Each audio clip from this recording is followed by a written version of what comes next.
ہم انسان جہاں بھی نظر دوڑاتے ہیں وہاں ہمیں اللہ تعالیٰ کی قدرت کے نظارے، اس کے جلوہ گری جو ہے وہ ہمیں نظر آتی ہے۔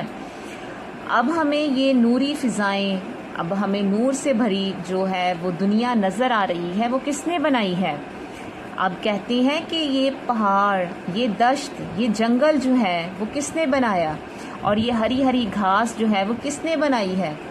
جنگل جہاں کہیں ہری گھری گھاس جو ہے وہ نہیں ہوتی، جنگل کسے کہتے ہیں؟ جہاں لوگ نہیں ہوتے، جہاں آبادی نہیں ہوتی، جہاں ہریالی نہیں ہوتی۔ ایک طرف جنگل کو بنانے والا اور ایک طرف ہریالی، میدان، سب کچھ بنانے والا جو ہے وہ اللہ تعالیٰ ہے۔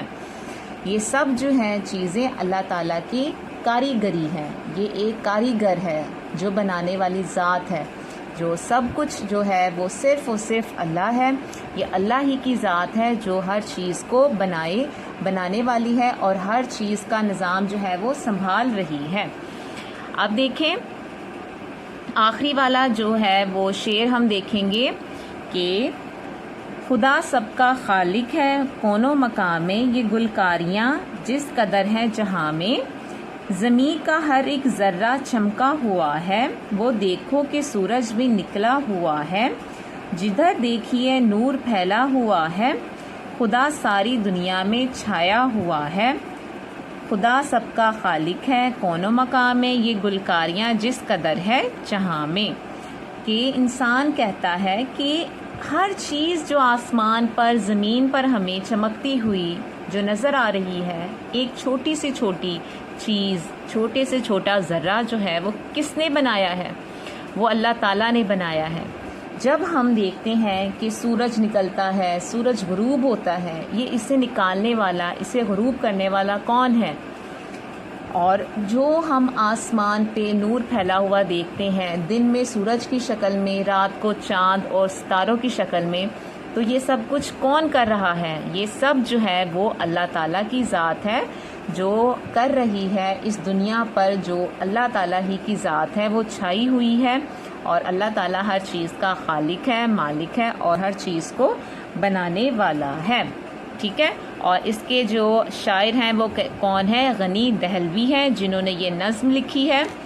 اور اب آپ لوگوں نے بک ورک کرنا ہے۔ بک ورک میں پہلا دیکھیں ہم لوگوں نے کالم کرنے ہیں، تو آپ لوگوں نے سب سے پہلے یہاں کالم کی نمبرنگ کر لینی ہے، 1 2 3 4 5، اور آپ نے اس طریقے سے کالم جو ہے وہ ملا دینے ہیں آپ نے نمبرنگ کے ذریعے ہی۔ تو پہلا کالم دیکھیں، فلک، چاند، سورج، آپ نے ملا دینا ہے، یہاں لکھ دینا ہے سیکنڈ لاسٹ پہ یہ سورج، یہ روشن ستارے۔ ٹھیک ہے، اب 2 دیکھیں، خدا کی ہر ایک سمت، 2 کہاں ہے؟ یہاں جلوہ گری ہے۔ 3 ہر ایک دشت شاداب، اور یہاں ہم 3 میچ کریں گے، کھیتی ہری بھری ہے، کھیتی ہری ہے۔ اور یہاں زمین کا ہر ایک ذرہ چمکا ہوا ہے، اور خدا سب کا خالق اور ہے کون و مکان میں۔ ٹھیک ہے، آپ دیکھ لیں اس طریقے سے آپ لوگوں نے اپنا کالم جو ہے وہ کمپلیٹ کرنا ہے۔ اب یہاں بچوں آپ نے کیا کرنا ہے، نظم کے مطابق درست الفاظ لکھ کر جو ہے وہ مصرے جو تھے وہ مکمل کرنے ہیں۔ میں نے آپ کے سامنے لکھ لیے ہیں، آپ لوگوں نے بھی لکھ لینے ہیں۔ پہاڑوں سے گرتے ہیں ڈیش کے دھارے پانی، یہ سب میرے ڈیش کی کاریگری ہے مالک، کہ نوری ڈیش سے دنیا بھری ہے فضاؤں، جدھر دیکھیے نور ڈیش ہوا ہے، پھیلا ہوا ہے، وہ دیکھو کہ ڈیش بھی نکلا ہوا ہے سورج، اور کیا ہے لاسٹ کے ڈیش نے پھولوں کے چہرے نکھارے شبنم۔ ٹھیک ہے، تو یہ ہو گیا اپنا یہ والا جو آپ کا سوال ہے وہ بھی مکمل۔ اور اب دیکھیں سوال نمبر 6، جس میں ہم نے کیا کرنا ہے، لفظوں کا کھیل۔ آپ نے کیا کرنا ہے کہ دیے ہوئے الفاظ کے حروف الگ الگ کر کے لکھیں، اور آخری حرف سے اللہ تعالیٰ کی بنائی ہوئی کوئی 2 چیزوں کے نام بتانے ہیں، یہ لکھنے ہیں۔ تو یہ آپ کے سامنے لفظ لکھا ہوا ہے، الفاظ ہیں۔ پہلا لفظ کیا ہے؟ فلک، تو فے لام کاف آپ نے یہاں حروف الگ کرنے ہیں اور لاسٹ والے لفظ سے کاف سے آپ نے 2 نام جو ہیں وہ لکھ دینے ہیں. میں نے لکھا ہے کبوتر اور کوا. اب حمد کا جو ہم نے یہاں حروف الگ کر کے لکھ دیے ہیں میم دال، اور دال سے ہم نے 2 نام بنائے ہیں درخت اور دریا. سمت سین میم تے، تے سے بنا تتلی اور تے سے بنا تربوز. شجر شین جیم رے، ریت اور رنگ. شبنم شین بے نون میم، میم سے بنا مٹی اور بنا کیا مچھلی. دیکھ لیں آپ لوگوں نے اس طریقے سے ہی لکھنا ہے. اور اس کے بعد آپ لوگ نیکسٹ پیج پہ ہم آ جاتے ہیں جس میں ہم لوگوں نے کیا سیکھنا ہے، ختمہ اور ہم لوگوں نے سکتہ سیکھنا ہے. ٹھیک ہے. ختمہ کا مطلب ہوتا ہے جب ہمارا کوئی بھی بات ہم کر رہے ہوتے ہیں وہ مکمل ہو جاتی ہے، پورا جملہ بن جاتا ہے، تو ہم اس کے آخر میں یہ چھوٹی سی ڈیش لگاتے ہیں، اسے ہم کیا کہتے ہیں، ختمہ. آپ دیکھیں پہلا آپ کے سامنے لکھا ہوا ہے اللہ تعالی ہمارا خالق ہے. یہ بات مکمل ہوگی، پورا جملہ بن گیا، تو ہم لاسٹ پہ کیا لگائیں گے، یہ ختمے کا نشان لگائیں گے. ہم اس کی مخلوق ہیں. اور اسی طرح ہی ہم یہاں کیا لگاتے ہیں ختمہ. ٹھیک ہے. اور اب دیکھیں یہ آپ کے سامنے اور بھی مثالیں دی ہوئی ہیں. اور اب ہم لوگوں نے سکتے کو دیکھنا ہے. سکتے کا مطلب ہوتا ہے یہ کوما. ٹھیک ہے، یہ والا کوما ہوتا ہے. سکتے کا مطلب ہوتا ہے کہ جب 2 یا 2 سے زیادہ ایک طرح کے الفاظ ساتھ ساتھ آ جائیں تو انہیں ایک دوسرے سے ہمیں کیا کرنا ہوتا ہے، الگ کرنا ہوتا ہے. جب 2 الفاظ ایک ساتھ لکھ دیے جاتے ہیں جن کا جو پورے لفظ ہوتے ہیں، یہ نہیں کہ اب الفاظ چل رہی ہو کا کے ساتھ ہم جو ہے وہ ہم لوگوں نے کوما نہیں لگانا، سکتہ نہیں لگانا، بلکہ آپ کے سامنے جس طریقے سے آپ یہ مثال دیکھیں، نیک آدمی غریبوں، محتاجوں، مفلسوں اور مسکینوں کی مدد کرتا تھا. تو یہ دیکھیں نیک آدمی، غریبوں، اب غریبوں کے بعد ہم کیا لگائیں گے، سکتہ. محتاجوں کے بعد کیا لگائیں گے، سکتہ. مفلسوں کے بعد نہیں لگائیں گے کیونکہ آگے اور لکھ دیا ہے. اور سے پہلے جتنے بھی لفظ آئیں گے ہم نے ان کے آگے لگا دینا ہے سکتہ. اور اس کے بعد یہاں لاسٹ پر ختمہ لگا ہوگا یا آپ لگائیں گے. اس طرح جملہ جو ہے وہ مکمل ہو جائے گا.